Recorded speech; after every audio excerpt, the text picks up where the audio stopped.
आप सभी को दीपावली के महापर्व की बहुत बहुत शुभकामनाएं। माता महालक्ष्मी की कृपा सभी पर बनी रहे। देखिए, जैसा कि आप सभी को पता है कि हिंदू धर्म का सबसे बड़ा त्योहार होता है दीपावली, जो पूरे 5 दिन तक चलता है। और इसका जो पहला दिन होता है वो होता है धनत्रयोदशी, जिसे हम धनतेरस भी कहते हैं। ऐसा माना जाता है कि इस दिन खरीदारी करने से, चाहे वो आप सोना चांदी खरीदें या कोई भी वस्तु खरीदें, उससे हमें 13 गुना वृद्धि प्राप्त होती है। तो इस दिन हमें खरीदारी जरूर करनी चाहिए अपने अपने सामर्थ्य के अनुसार। तो आज की वीडियो में मैं आपको धनतेरस की बहुत ही सरल पूजा विधि बताने वाली हूँ। तो फ्रेंड्स, धनतेरस की पूजा शाम को प्रदोष काल में की जाती है। तो जहाँ भी आपको पूजा करनी है वहाँ पर अच्छे से साफ सफाई करके एक चौकी लगाएं। चौकी ऐसे लगाएं कि पूजा करने वाले का मुख उत्तर दिशा की ओर रहे। लाल रंग का वस्त्र हमें उसके ऊपर बिछाना है। खुद भी शुद्ध होकर के, शुद्ध वस्त्र पहन करके आप इस पूजा को करें। चावलों का आसन देते हुए माता महालक्ष्मी, गणेश भगवान और ऐसी फोटो या प्रतिमा लें जिसमें धन्वंतरी भगवान और कुबेर जी दिए गए हों।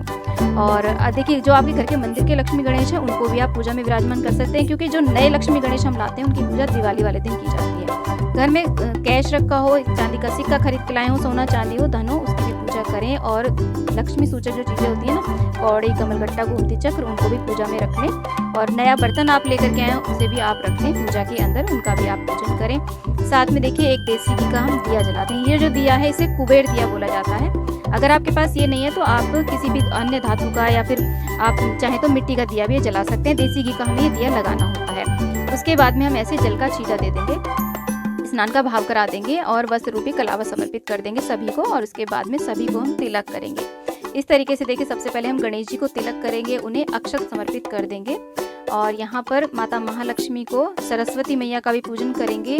और धन्वंतरी भगवान जो है वो देवताओं के वैद्य माने जाते हैं, तो उनसे अच्छे स्वास्थ्य के लिए, अपने परिवार के स्वास्थ्य के लिए हम ऐसे प्रार्थना करेंगे। और कुबेर भगवान जी तो धन के देवता हैं ही, उनसे हम अपने घर में सुख समृद्धि के लिए प्रार्थना करते हुए ऐसे पूजा करेंगे। माता महालक्ष्मी का भी पूजन करें, टीका कर दें। ऐसे हमें शाम को प्रदोष काल में पूजन करना है। सभी चीज़ों को हम ऐसे टीक देंगे, सभी को हम रोली चंदन से टीका करेंगे और अक्षत समर्पित कर देंगे। जो नए बर्तन आप लाए हैं उनको भी ऐसे टीक दें और कुबेर दिए का भी आप पूजन कर दें। इस प्रकार से देखिए, कुबेर दिया हमने जला दिया है। ऐसे माता महालक्ष्मी को आप रोली जरूर समर्पित करें, सिंदूर लगा दें सरस्वती माता को। और यहाँ पे लक्ष्मी माता को हमने से सिंदूर लगा दिया है।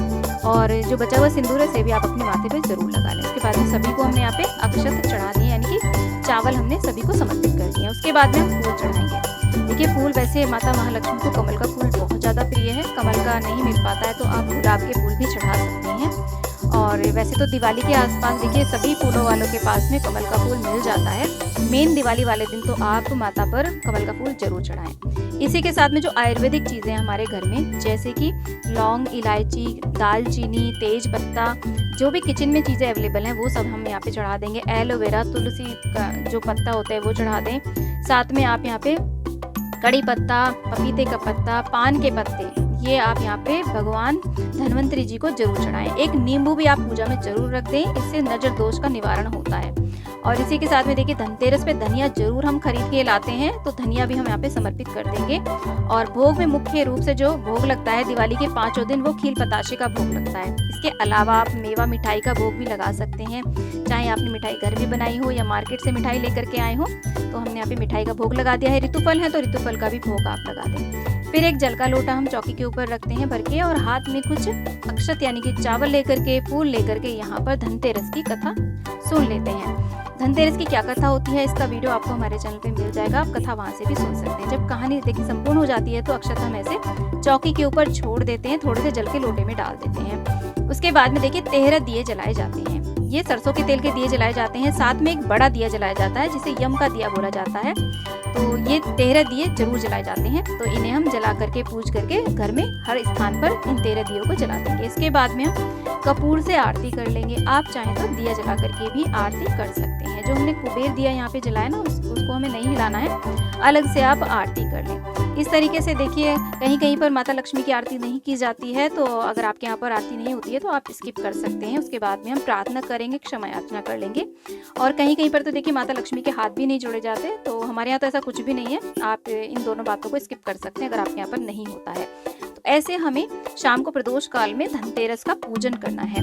पूजा के बाद में देखिए थोड़ी देर बाद में ये जो प्रसाद आपने चढ़ाया है इसको आप अपने घर में ही प्रसाद के रूप में सभी में बांट देंगे। देखिए लक्ष्मी पूजा में जो भी भोग लगाया जाता है उस प्रसाद को अपने परिवार में ही दिया जाता है, बाहर नहीं दिया जाता है। तो इस बात का आप ध्यान रखिएगा। और जो भी आयुर्वेदिक चीज़ें आपने चढ़ाई हैं उन सभी का प्रयोग आप अपने किचन में कर लेंगे। जैसे खाने पीने की कोई वस्तु है तो खा सकते हैं, नहीं तो आप उसे अपने ही गमले में, क्यारी में, जमीन में, जो भी विसर्जन की चीज़ें ना उसी में डालें। बाहर कहीं नहीं डालना है हमें लक्ष्मी विसर्जन की कोई भी चीज़।